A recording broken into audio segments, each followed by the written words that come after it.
덕을 세우는 설교 비평이라는 제목으로 우리 설교자 시리즈, 설교자와 설교 시리즈 세 번째 시간을 했습니다. 예레미야 28장 본문인데요. 먼저 제가 감명 깊게 보았던 텔레비전 프로그램 하나 소개를 하겠습니다. 이용돈 PD의 먹거리 엑스파일이라는 것입니다. 다르고 몰라도 그 중에서 그 라면, 냉면, 육수를 비교하는 장면이 기억이 나는데요. 뭐였죠? 조미료 이만큼하고 식초, 설탕 이만큼이나 그러고 나서 섞으면 만약 그렇게 해서 만들면 어느 집 육수나 다 똑같고 우리가 원하는 그 맛이 난다. 그래서 이 PD들이 그래도 음식을 깐깐하게 먹는다는 사람들하고 같이 데려가면서 정말로 제대로 육수를 내는, 화학 조미료를 쓰지 않고 제대로 육수를 내는 것이 어딘가 찾아다니는 거예요. 찾아다니는데 몇 군데 찾았습니다. 찾아가지고 진짜 고기를 우려서 육수를 내는 집을 찾아가서 먹어보니까 이거는 맛이 아닌 거예요. 아무 맛도 없고 밍밍하고 좀 느끼하고 이래요. 그러다가 진짜 제대로 된 집을 찾았어요. 이게 바로 우리가 원하던 그 감칠맛이 도는 그 진짜 진정한 육수다. 알고 보면 거기가 이만큼 조미료를 넣는 거죠. 사람들한테 눈을 가리고 실험을 시켜봅니다. 진짜 고기 육수하고 조미료 육수하고 눈을 가리고 보면 뭐 정통하고 이건 평양냉면 같다고 하는 사람들이 다 보면 눈 뜨고 보면 조미료 육수를 택해요.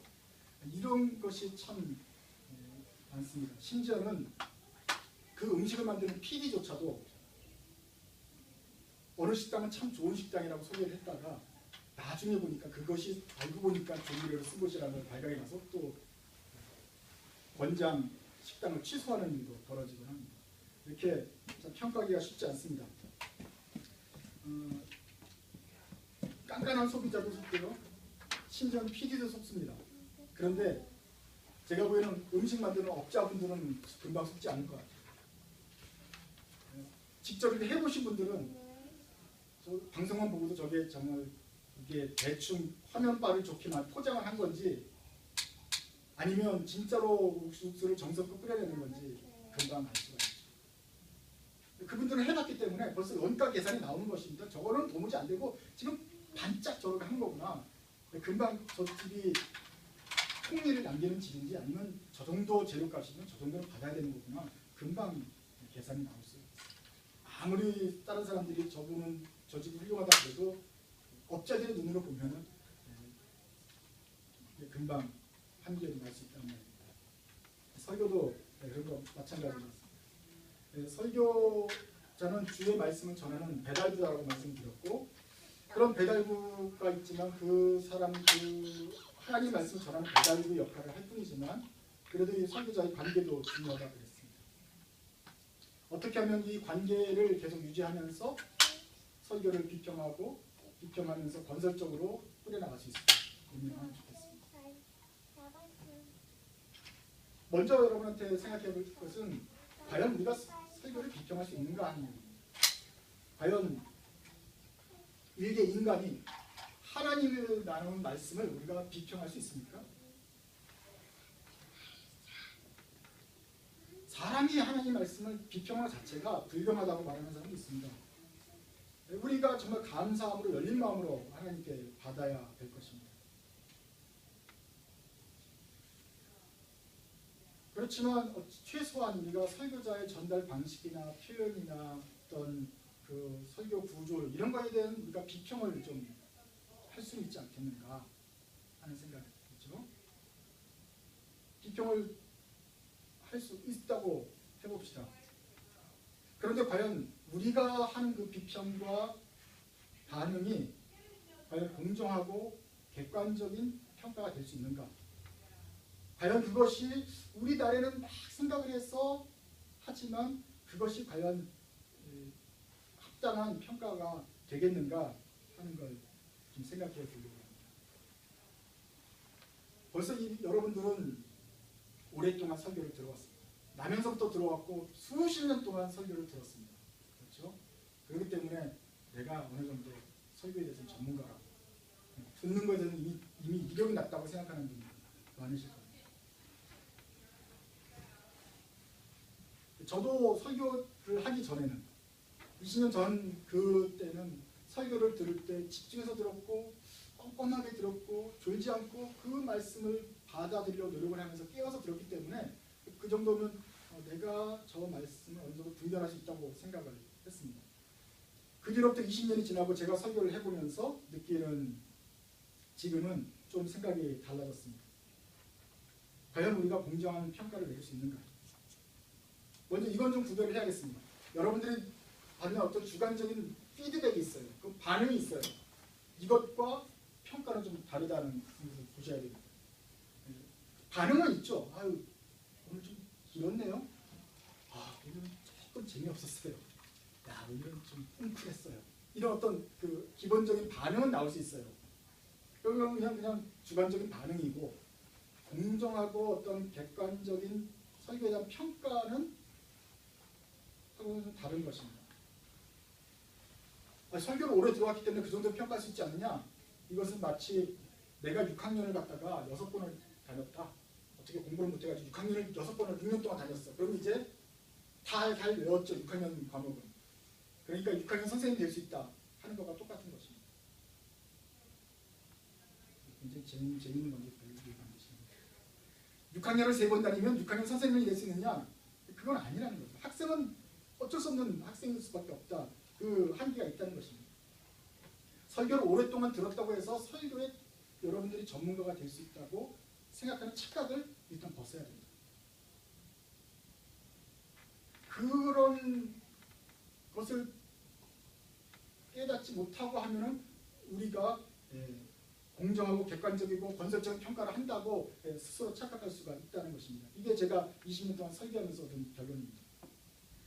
설교자의 딜리버리 전달과 여러분의 앉아서 수용하는 그 자세는 원래 차원이 조금 다른 분야가 틀리는 것입니다. 그러니까 그런 면에서 저는 회중에 앉아 있으면서 설교를 객관적으로 평가할 수 있다는 것에 좀 회의적입니다. 여러분은 벌써부터 이 말에 공감하지 못할 수 있습니다. 어쩌면 야, 청중이 설교를 평가할 수 있는 수준이 안 된다, 뭐 안 된다는 말이냐 하면서 화가 날지도 모르겠습니다. 그렇지만 좀 더 들어봤으면 좋겠습니다. 제가 지금 여기서 성직자와 평신도 또는 목사와 성도를 이렇게 이론적으로 구별하는 것이 아닙니다. 말씀 전하는 일도 귀한 것이고 청소를 하는 일도 귀한 것이고 누구나 다 하나님 앞에서 자기 일을 하는 것입니다. 모든 면에서 다 우리 형제 자매고 거룩한 일을 하는 것이지만 그렇지만 기능은 틀린 것입니다. 청소를 하는 사람은 그 나름대로 전문 지식을 가지고 청소를 꼼꼼하게 하고 이 스테인을 없애기 위해서 적절한 그 화학약품을 쓰는 지식이 있는 것처럼 설교도 나름대로의 그 카테고리가 있다는 것입니다. 그런 기능적인 면에서 설교자의 삶과 앉아서 설교를 들을 때의 삶이 틀리는 것입니다.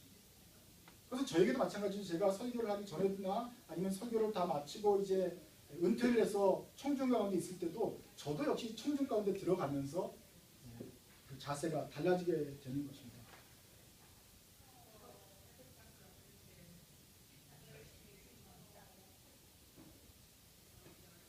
아까 제가 이용돈 PD의 먹거리 엑스파일을 들었습니다.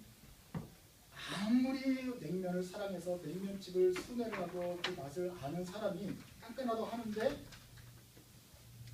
아무리 뒤집고 해도 실제로 냉면을 만들어 본 업자들의 눈썰미만큼 파악하지 못한다. 아무리 깐깐하게 뭐 입맛을 다시고 해도 조미를 넣는지 안 넣는지는 업자들끼리 금방 나온다. 업자들끼리는 대충 그 가게 외관만 보고 이렇게 봐도 저 집이 제대로 하는 건지 아니면 끓여서 내는 건지 아니면 사다 쓰는 건지가 벌써 들어오고 도매상들과 전화만 한 통 해봐도 그 집 뒷 배경이 금방 정보가 입수가 되잖아요.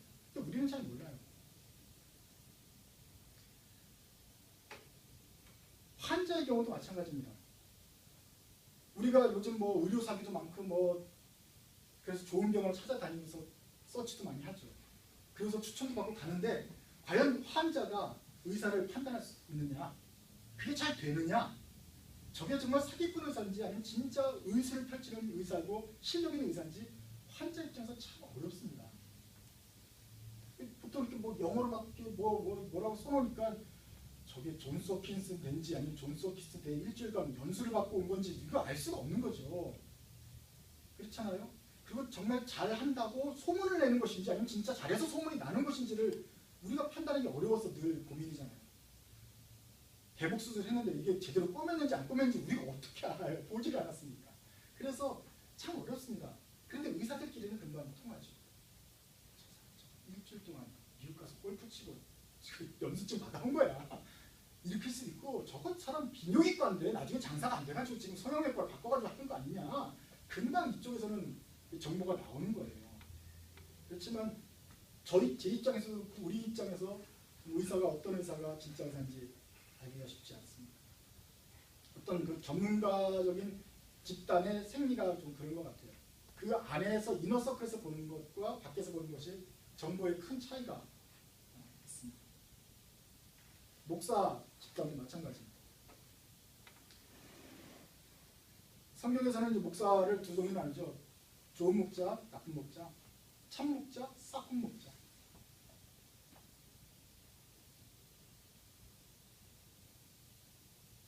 좋은 목자가 좋은 거고 싹군 목자가 나쁜 건데 이건 분명한데 문제는 우리가 봐가지고 저게 좋은 목자인지 싹군 목자인지 알기가 쉽지 않습니다. 제가 보는 목자는 세 종류가 있어요. 좋은 목자, 싹군 목자, 혹은 싹군에서 더 나가서 사기꾼이 되는 목자가 있어요.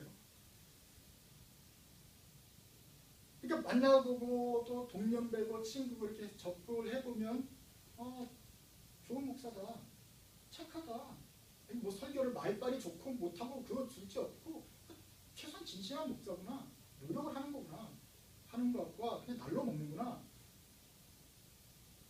저분은 도무지 크리스찬인지도 모르겠다는 그 사기꾼 목사가 있는 거예요. 이렇게 설교 들어보면 금방 나오죠. 내공이 금방 나옵니다. 한두 번 들어보고 두 번 들어보고 세 번 들어보면 이 사람이 하는 말이 나오면서 저분이 어느 정도까지 준비를 해서 하는 거구나 느껴집니다. 그래서 제가 인터넷에 뭐 자기 설교 올리는 게 사실 쉽지 않은 일입니다. 왜냐하면 우리 업자들끼리 금방 내공이 드러나기 때문에 하는 거지만 또 혹시나 또 제 생각에는 인터넷에 그 정보들이 나쁜 정보들이 난무하는 가운데 조금이라도 나은 설교들이 되신 대로 많이 올려야 부끄러움을 감수하고 올려야 좀 더 맑아지지 않겠나 이런 생각이 들고 또 누구라도 한 사람 또 될까봐 습관적으로 계속 올리고 있는데 어쨌거나 그런 걸 들어보면 금방 저 사람이 제대로 준비해서 하는 거구나 하는 게 느껴져요. 아니면 홈메이드 설교를 해서 그냥 어쨌거나 자아내는 것은 제대로 만들어서 전문가껏 준비해서 한 건지 아니면 그냥 아무런 성의 없이 했지만 감칠맛이 돌게 할 수 있습니까? 그렇게 라면처럼 인스턴트 라면이나 조미료 냉면처럼 대충 그러나 맛있게 낼 수 있는 설교인지 금방 구별이 할 수 있습니다. 저도 그 같은 과정을 겪어서 설교를 준비하고 설교를 전달하는 그런 과정을 하고 있기 때문에 그런 분들은 설교를 들어보면 저분이 어떤 사정에 의해서 지금 살고 있고 그 사람의 성격은 지금 어떤 것이고 저 사람이 지금 저렇게 어려운 부분을 그래도 신실하게 한 걸 보면서 저 사람의 인간성까지도 대충 짐작을 할 수가 있습니다. 이건 뭐 특별해서가 아니라 바로 업계 같은 동종업계에 종사하고 있기 때문에 그런 것이죠. 그런데 회중의 눈으로 보면 어떠냐 말이죠. 참목자와 삭군 구별하기 쉽냐? 좋은 설교와 나쁜 설교를 구별할 수 있느냐? 정말 여러분들은 말재간이 없어도 진실한 목회자의 설교와 성격은 나쁘고 더럽지만 설교는 잘하는 말만 번지를 하는 설교를 정말 구별할 수 있다고 생각하십니까? 과연 이런 업계에 들어오지 않으면서도 그냥 오랫동안 들었던 그 경력 가지고 구별이 가능하다고 생각하십니까? 여러분 우리들의 한계를 인정을 해야 됩니다. 슬픈 일이 하나 있습니다. 요즘 교회를 선택하는 경우가 있죠. 뭐 이사를 가서라든지 새로 선택을 그 지역에 가서 교회를 선택합니다. 교회 선택의 1순위가 뭔지 아십니까? 교회를 선택하는데 제일 첫 번째 기준 뭐죠? 목사님 설교를 들어보고 목사님 설교가 좋으면 등록을 하는 것이 가장 큰 영향을 미친다 그래요. 근데 어떻게 설교를 한두 번 들어보고 저 사람은 목사님의 설교가 참 좋다 나쁘다를 어떻게 구별할 수 있다고 생각하십니까? 어떻게 그 사람이 한두 편만 보고서 그 사람의 목회 상황과 그 교회가 정말 하나님의 말씀대로 잘 운영이 되는지를 어떻게 금방 본다고 생각하십니까? 그렇지만 사람들이 할 수 있는 건 그거예요. 한두 주 그냥 뒤에서 출석해가지고 목 설교 들어보고서 아 이게 좋은 교회 그리고 결정을 하고 아니면 이 교회 나가 안 맞아 돈 딴 데 가고 계속 이렇게 하는 거예요. 아니 설교를 한두 문장을 가지고 평가할 수 있습니까? 아니면 전체 설교를 잘 들었어도 한두 주만 들었다고 그것이 평가가 납니까? 그게 아니기 때문에 설교 평가가 참 어려운 것입니다. 한국의 그 정유성 목사님이라고 최근에 그 설교 비평을 대한 책을 쓰셨어요. 지금까지 그런 작업을 한 사람이 거의 없습니다. 그런데 이 사람이 한국의 주요한 목사님들을 한 분씩 한 분씩 연구를 해요. 그래서 그분의 설교를 설교학적으로 평가를 합니다. 공개적으로. 저 사람 뭐 우리가 아는 그 사람들 설교 못해 뭐 잘해 이게 아니고 그 한 사람을 평가하기 위해서 수십 편의 설교를 듣습니다. 굉장히 힘든 일이죠. 그 설교를 들어요. 그 다음에 그 사람이 쓴 책을 설교집을 또 다 읽어요. 그렇게 수십 편을 읽고 나서 설교학적으로 이 설교는 이런 장점과 특징이 있고 이런 단점이 있고 이렇다라고 평가를 해요. 그것에 대해서 어떤 사람은 동의하지 않는다라는 사람도 있고 뭐 이런 변명을 하는 사람도 있지만 대부분의 사람들은 그걸 보면서 맞다. 비슷하게 잘 정리를 해놨다. 우리가 느끼는 그런 것도 좀 비슷하다. 이렇게 동의를 하고 또 어떤 분들은 그 피드백에 대해서 참 감사하는 그런 것을 배웠습니다.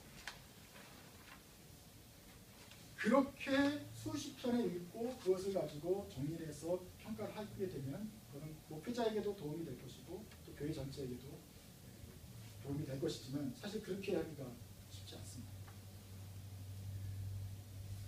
그런 면에서 설교 훈련을 받지 않은 우리 회중들이 듣는 훈련을 많이 하셨지만 전달하는 훈련을 하지 않은 여러분들이 그 전달하는 사람을 평가하기가 참 어렵다 하는 것을 좀 말씀드립니다.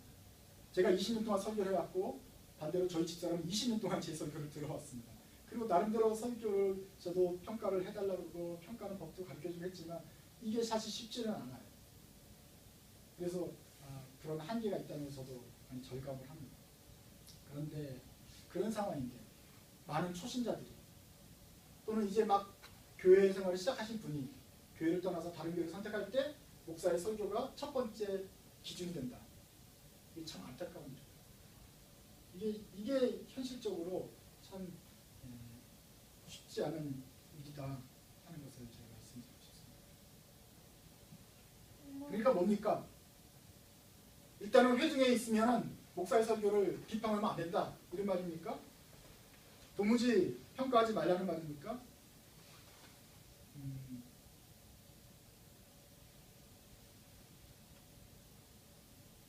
할 수도 있겠죠. 할 수도 있지만 좀 조심스럽게 해야 됩니다. 첫 번째 몇 가지 생각을 해봤어요. 어떻게 우리가 평가할 것인가. 첫 번째로는 전문가를 통해서 하는 중. 다른 사람을 통해서 하는 중. 처음에 말씀드린 것은 우리 목회자랑 여러분과의 관계는 하나님을 전달하는 우편 배달부의 관계이지만 이 우편 배달부도 사람이기 때문에 이 관계가 참 중요하다고 말씀을 드렸어요. 비평에는 물론 좋은 면 평가하는 것도 있고 나쁜 면을 비판하는 것도 있고 그래서 두 가지가 있지만 어쨌거나 거기에는 이렇게 고쳤으면 좋겠다는 것도 있잖아요. 비평을 이렇게 계속 주고받고 하면서 좋은 관계가 계속되고 목회자가 쿨하게 계속 받고 쿨하게 넘어가고 하기가 쉽지 않습니다. 그러면서도 좋은 관계를 계속 유지하면서 이렇게 말씀을 듣고 전하는 관계가 지속되기가 어렵다. 심지어는 제가 집사람한테 우리 관계가 정말 끊어질 수가 없다고 생각하는 우리 부인한테도 제가 설교를 이렇게 비평해달라고 얘기를 해주고 부탁을 했는데도 막상 듣고 나면 제가 기분이 나쁘겠죠? 그렇기 때문에 이해 당사자인 여러분과 제가 직접적으로 설교를 하기보다는 옆에 계신 다른 이웃교회 목사님이라든지 은퇴하신 멘토가 얘기를 할 수 있도록 기회를 제공해 준다고 한다면, 그러면 그분은 같은 업자 입장에서 그 고충을 알면서 얘기를 할 거기 때문에 아무래도 좀 낫겠죠. 그렇게 하는 건 좀 건설적인 조금 도움이 될 수 있을 것이다. 두 번째로는 우리 회중으로서는 듣는 자로서의 복을 계속 누리도록 애쓰자. 하나님께서 전하는 자에게도 복을 주셨고 전하는 기쁨 주셨지만 역시 듣는 사람에게도 듣는 자리에 복을 주셨다. 여러분들이 평가를 하지 않아도 듣고 그냥 수용을 하고 그것을 새기는 그 일을로만 충분히 하고 도무지 목사님을 도와가지고 평가를 해주려는 그 입장에 서지 않아도 충분히 이미 목사는 스스로 자책하고 자학하고 후회하고 땅을 치고 이불을 발로 걷어차고 이런다 이 말입니다. 게다가 또 늘 조언을 아끼지 않는 우리 집사람이 계시고 또 옆에 있는 동역자들이 있기 때문에 이렇게 계속해서 하고 있죠.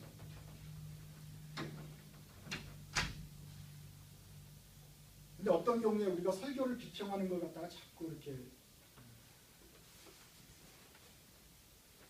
책임감을 느끼게 되면 그것은 참 여러분 불행한 일입니다. 옛날에 해리 목사님이 폴스트 CRC에서 은퇴하신 해리 목사님이 그 얘기를 하셨어요. 자기가 예전이죠. 시골에서 목회할 때 그 성도들 중에 한 명이 설교 녹음기를 가져와서 설교를 녹음을 합니다. 그 당시 이렇게 녹음기 시설도 없을 이 시대에 아이폰도 없던 시절에 녹음기로 자기가 개인으로 녹음을 해가지고 이거 지난주 설교인데 이거 들어보라고 다시 한번 들려주면서 이 부분 이거 어떻게 생각하냐. 그게 수십 년 지나서 웃으면서 하는 얘기지만 우리가 다 들으면서 같은 업자끼리 하죠. 고개를 절레절레 저었어요. 그분이 앉아서 하나님 말씀을 잘 들었다고 우리가 생각하기 쉽지 않죠. 녹음기를 조작하는데 은혜가 있을 수가 없죠. 우리에게 복이 있습니다. 앉아서 하나님 말씀을 듣고 그 말씀을 전해진 말씀을 새길 수 있는 그 복을 충분히 누리자. 이것이 우리의 부르심 아니냐.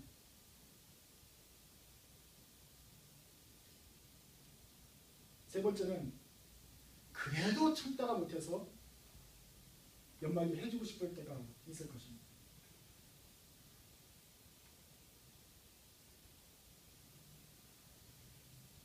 그럴 때 어떻게 하면 좋겠는가? 모든 충고와 이런 것들 감정을 건드리게 됩니다. 그렇기 때문에 공개적으로 하면 안 됩니다. 공개적으로 하다기보다는 그럼 어떻게 해야 되죠? 개인적으로 하는 것도 감정을 건드리게 돼 있습니다. 공개적으로 하는 것도 안 좋고 개인적으로 해도 아픕니다. 일단 아프고 서로 피차 어색하게 되면 관계가 끊어지게 되면 그 다음 주에 만나서 또 말씀을 전할 때 이게 또 쉽게 전달이 잘 안 되겠죠. 관계가 위험해집니다. 그래서 제가 말씀드린 거는 그래도 참다 못해서 설교를 대해서 한마디 하고 싶을 때도 하지 않았으면 좋겠다. 미안한 말이지만 이거는 제가 편하게 위해서 하는 게 아니라 우리 계속 우리 관계를 얘기하기 위해서 하나님 말씀 전하시는 그 목사와의 관계가 중요하다. 이것은 마치 유리그릇 같아가지고요. 투명하고 좋죠. 그래서 유리그릇에 아무것도 남기지 않고 쫙 쏟아내는 것처럼 말씀이 좋으면 좋은데 이 유리가 깨지기 쉬운 거란 말이에요. 관계가. 그리고 관계가 일단 깨지고 나면 나단과 다윗이랑 이 관계가 없어지면 다윗이 회개할 기회가 없습니다. 그래도 해야 할 경우에는 뭐 전화나 이메일 같은 게 아니라 얼굴 보고 조심스럽게 해야 됩니다. 그리고 겸손하게 내가 설교 전문가가 아니기 때문에 이런 면에서 내 판단이 틀릴 수 있다는 생각을 하고 조심스럽게 의견을 피력해 주는 것이 참 좋다. 그래야 우리가 지금 설교를 한두 주 듣고 끝나는 관계가 아니고 계속해서 하나님 말씀을 들어야 되는 관계가 되기 때문에 그 관계가 유지될 것이다. 네 번째, 하더라도 시간이 지난 뒤에 해야 된다. 사모들에게 말하는 것입니다. 사모님들이 얼마나 힘든 직업이냐면은 이런 설교에 대해서 해보지도 않고 설교를 비평하는 훈련도 받지 않은 상태에서 사모가 된 사람들이 너무 많아요. 그렇기 때문에 이분들도 역시 설교 앉은 자리에서는 대가인데 실제로 이 설교하시는 분들에게 피드백을 하는 게 참 너무 어렵습니다. 사실 그래요. 그런데 이분들이 와가지고 주날 저녁 때 와가지고 그날 하루에 있었던 일들을 다 비평을 해주시거든요. 남편을 돕는다고는 사랑하는 마음으로 그러다가 부부싸움 맨날 합니다.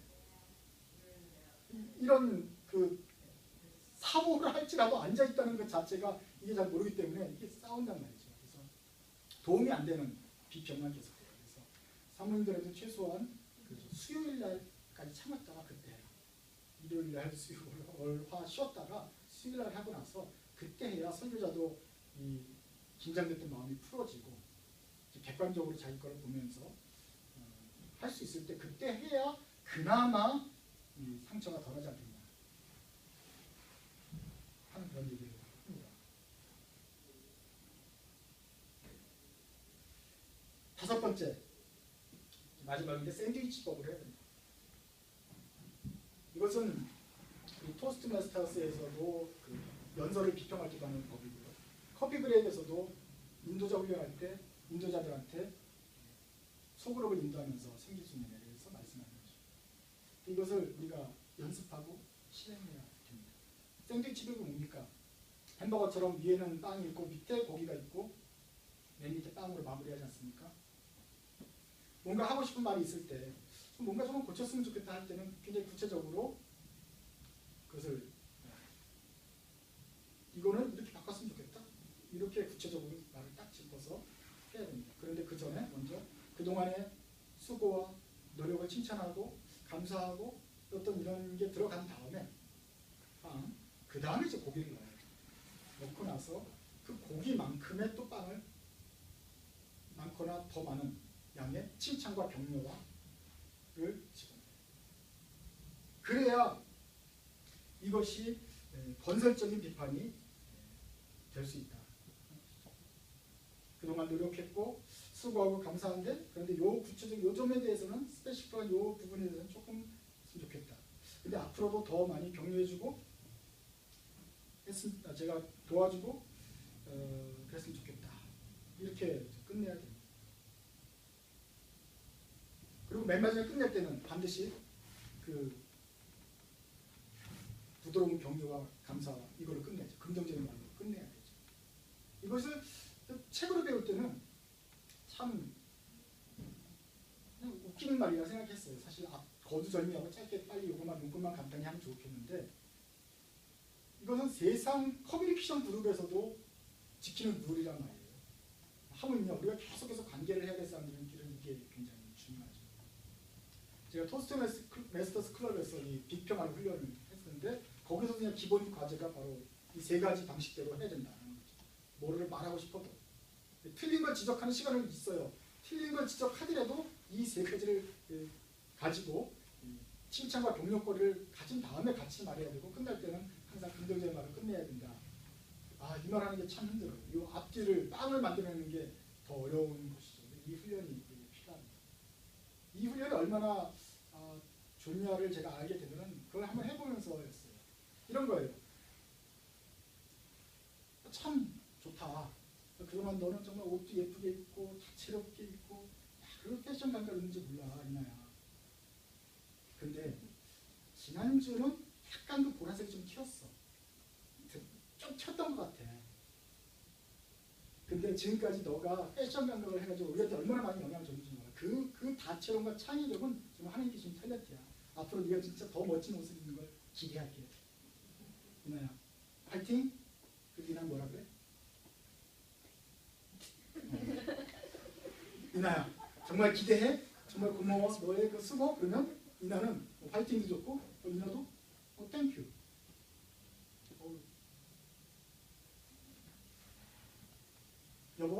그러면서 이렇게 했는데 맨 마지막에는 앞으로 더 잘해줄게. 그러면 고마워요. 이게 강약강로 끝나기 때문에 반드시 그 말로 끝나면 우리는 일단은 무슨 말 반론을 하고 싶어서 일단 오케이, 땡큐가 나와야 되는 거예요, 그죠? 그렇게 나니까 이제 대화가 부드럽게 되는 거구나 하는 것을 일단은 그렇게 해야 또 계속해서 우리가 듣고 비평해주는 관계가 되기 때문에 그렇습니다. 여러분들도 애들 혼낼 때도 마찬가지지만 애들도 어른도 남편도 다 감정 있잖아요. 이거 계속 쌓이면 안 되는데 말은 해야 될 때 웬만하면 하지 마시고 참았다가 말할 때도 구체적으로 또 당신은 왜 그러지 말고 나는 그럴 때 내 마음이 아파 아이언어를 쓰든지 하면서 할 때 끝에 가서 피드백을 긍정적으로 말로 끝내면 긍정적인 문장으로 끝내면 일단 땡큐 하면서 일단 웃으면서 이렇게 진행이 될 수가 있다 하는 것을 기억하면 좋겠습니다. 오늘 읽은 본문 말씀이 예레미야 28장입니다. 갑자기 주제별로 설교를 하니까 조금 저도 패턴이 좀 그런데 하나님 말씀 한번 보시죠. 28장입니다. 여기가 예레미야가 이스라엘이 멸망할 때쯤에 했던 설교자입니다. 이 사람이 설교를 사람들이 어떻게 들었는지 한번 보세요. 27장에는 예레미야가 하나님 말씀을 들고 나타납니다. 이게 쇠 멍에입니다. 밭에서 일할 때 이걸 들고 이렇게 나와요. 건방지 나오지 않고 이렇게 하면서 나오면서 세상 사람들 앞에서 이렇게 외치는 거예요. 이게 무슨 뜻인지 알겠습니까? 하나님이 나에게 말씀하셨습니다. 너희들은 이제 심판을 받는다. 이제 이스라엘이 바벨론을 이렇게 소처럼 이렇게 섬기게 될 것이다. 우리는 이제 심판을 받게 된다. 이제 이런 노예 생활이 계속될 거다. 이렇게 심판합니다. 아직 예루살렘이 함락되기 직전이거든요. 그러니까 이때 막 힘내서 싸우자, 우리가 방어하자 막 이럴 때 예레미야가 이렇게 하나님 말씀을 전한 것입니다. 사람들이 그 말을 듣고 어떤 반응을 보였을까요?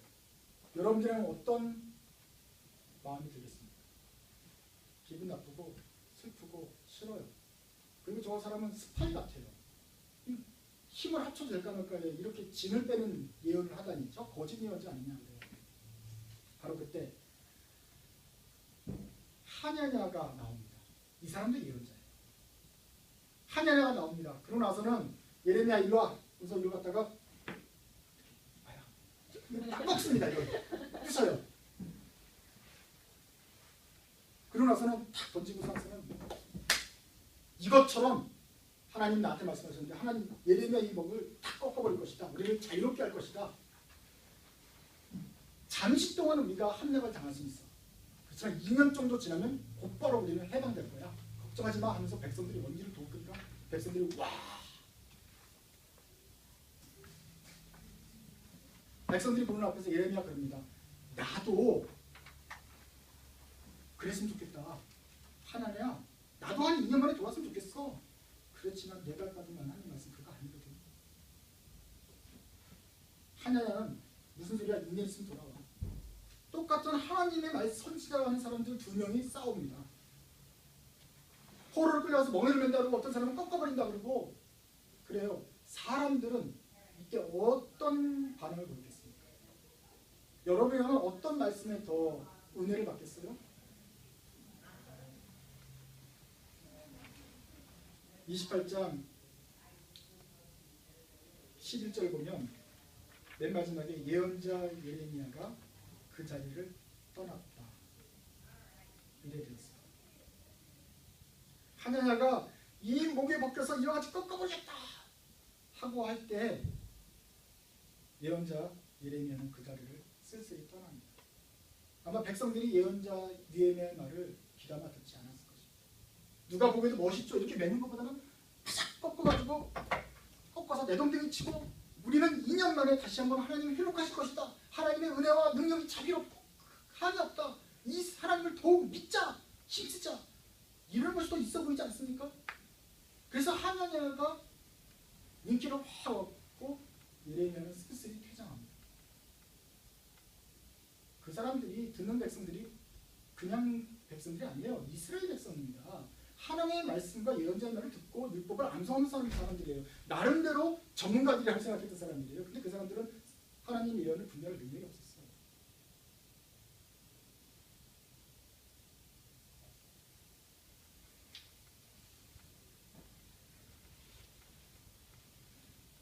심지어는 나중에 이 시드기야 왕은 예레미야를 아예 감옥에 가둬버리기까지 합니다. 쟤는 우리나라 사기를 떨어뜨리는 스파이 같은 이적 행위야, 역적이야. 그래서 아예 가둬서 더 이상 말도 못하게 만듭니다. 자꾸 와서 부정적인 말 우리가 포로된다, 우리 진다 이런 얘기를 하니까 왕도 듣지 않고 백성도 듣지 않고 예언자들마저도 그 예언자를 반박하니 우리가 분별할 수 있는 능력이 없죠. 어쩌면 업자의 입장에서 보는 우리 설교 자세가 저도 그렇습니다. 제가 존경하고 무서워하고 개인적으로 경쟁이 되고 두려워하고 저 사람처럼 설교했으면 좋겠다. 저 사람은 정말 내가 열심히 뛰어가도 따라잡지 못할 사람이다. 어떻게 나이도 나랑 비슷한데 저렇게 잘할까 하는 사람들이 있어요. 그 사람들 교회에 사람들 몇 명 없습니다. 업자들의 눈을 볼 때 저 사람 날로 먹는다. 나는 내가 저자였으면 땅 짓고 헤엄치겠다. 어떻게 저렇게 쉽게 잘할까? 참 복받았다. 완전히 어떻게 대충 저렇게 하는데도 어떻게 사람들이 많이 몰려드냐 하는 것에는 사람들이 많이 몰려갑니다. MSG를 많이 써는 것 같은데 사람들은 그 맛을 좋아하는 경우가 있어요. 제 판단입니다. 마치 예레미야 시절의 백성들하고 비슷한 것 같아요. 하냐냐와 예레미야. 우리는 누가 참 선지자인지 알지만 그 당시 백성들은 참 그대로 힘듭니다. 그러자 하나님이 예레미야를 이렇게 위로하십니다. 13절입니다. 야, 예레미야야. 너 지금 나무 멍이가 꺾어져서 슬퍼하지? 이거 너 지은 거 아니거든? 이제 이거 쇠로 변했다. 하냐냐가 꺾어버렸어? 이제 그럼 내가 너한테 쇠를 만들어주겠다.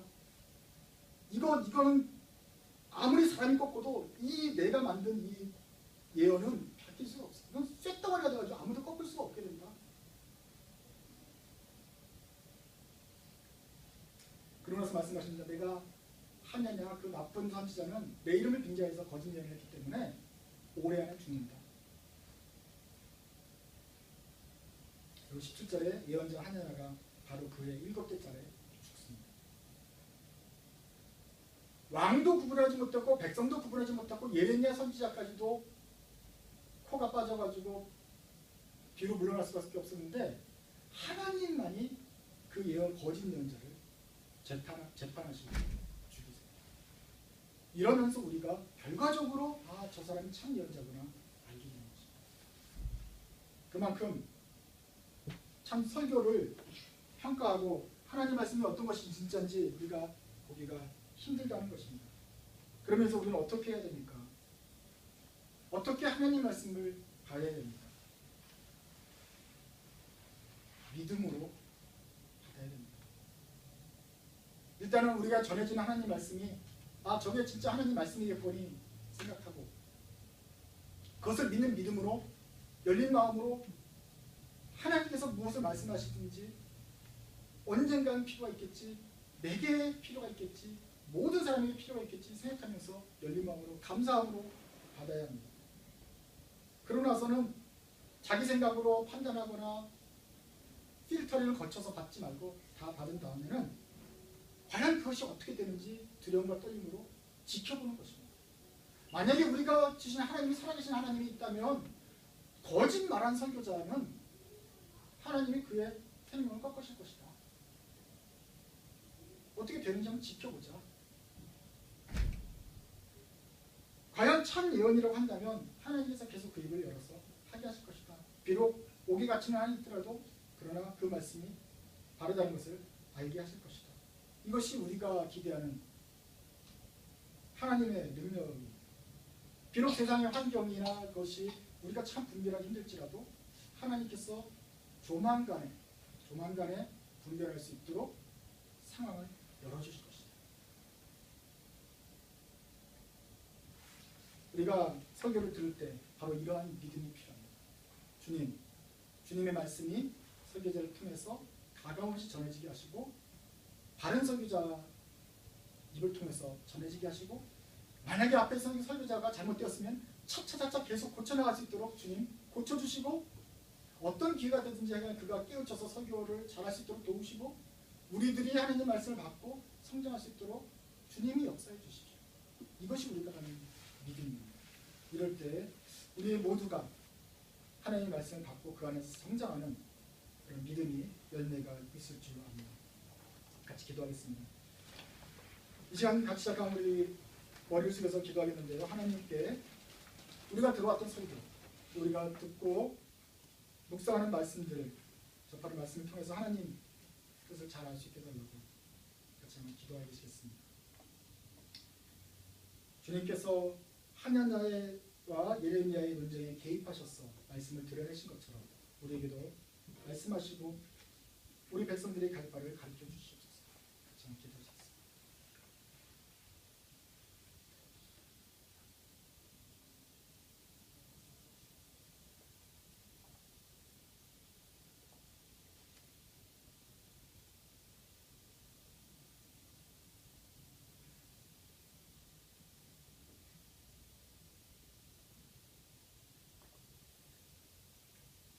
하나님, 그 정금처럼 맑은 말씀, 그 귀한 말씀을 날마다 들려주셔서 고맙습니다.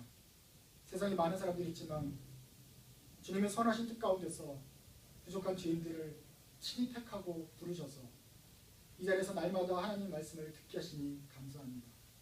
주여, 저희들이 매일매일마다 하나님 말씀을 듣지만 또 일주일에 한 번씩 나와서 우리 공동체와 함께 말씀을 듣는 이 설교 시간을 복되게 하여 주시옵소서. 그래서 전해지는 말씀들이 참으로 풍성하고 하나님의 진실한 말씀들 되게 하여 주시고 그 말씀을 전하는 사람이나 받는 사람이나 모두 다 주님의 은혜 가운데서 성장하고 항상 주님의 뜻에 바로 서는 저희들이 되게 하여 주시옵소서. 주님, 저희들이 심령이 가랄 때마다 이른 비와 빛처럼 하나님의 말씀으로 공급하여 주시고 그 말씀으로 저희 정신이 번쩍 나게 하는 그 생명의 말씀들 들려주시옵소서. 들을 길을 주신 주님 감사합니다. 그 말씀들을 잘 받아들이고 열매 맺는 저희들 되게 하여 주옵소서. 성령님, 교통하시는 성령님을 의지하고 예수님의 이름으로